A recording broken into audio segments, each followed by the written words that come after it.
Okay, so since some of you need a little extra help with figuring out how to use Photopea, I want to make this demo video that shows you how to do some of the things we've already talked about, but in Photopea instead of with Photoshop. So you're going to go to the website Photopea. Now, if you have a computer, of any kind of computer, it's going to be easier to do than if you're trying to do it on the iPad.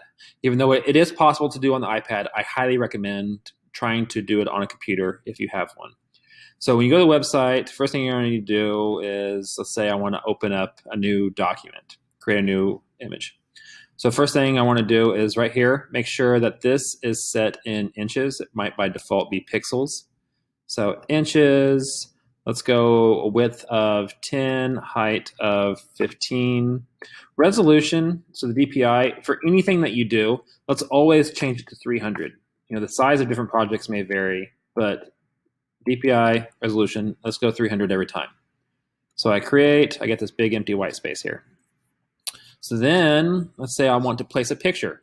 You know, I have a picture saved to my desktop. I can either drag that onto here, or I can go to File, Open, and Place. And I have this picture. Let's put this in here.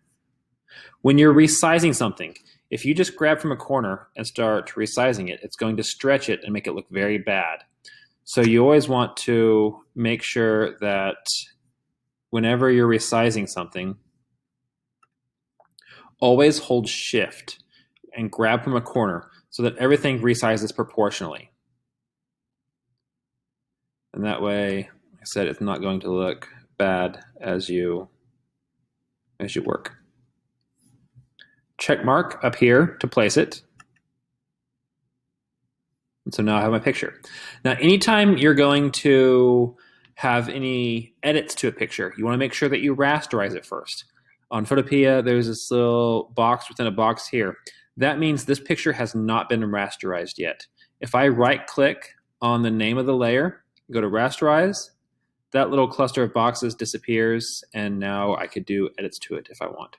So one of the common edits that we do is colorizing. If you want to change the color to make it different, then I can do that. If I go to Image, Adjustments, Hue Saturation, if I check this colorize box here, then that allows me, I can change the hue is the actual color here to whatever I want.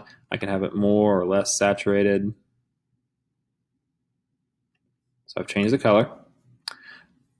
If I wanted to cut out the background, so we have different ways of doing that. For this, I would refer back to the video of the vegetables, because that covers, even though it's in Photopea, it covers all the different ways in which you can make selections. So you have the rectangle and ellipse marquee tools, where if you drew a box with this tool and hit delete, then that would cut something out. If I had the lasso tool, I could freehand trace around something, cut that out.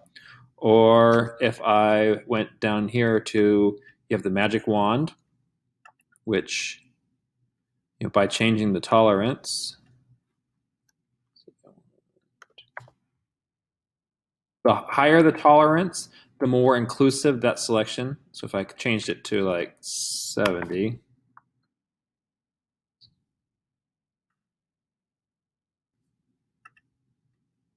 and selected, there was a lot more selected there than there was the first time.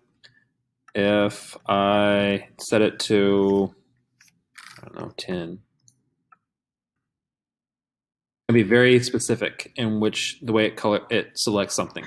Now with Photopea, the magic wand and the quick selection tool doesn't really work that great. A lot of what you're going to end up for selections is probably mostly going to be with the lasso tool, in which you just, like I said, freehand trace around things.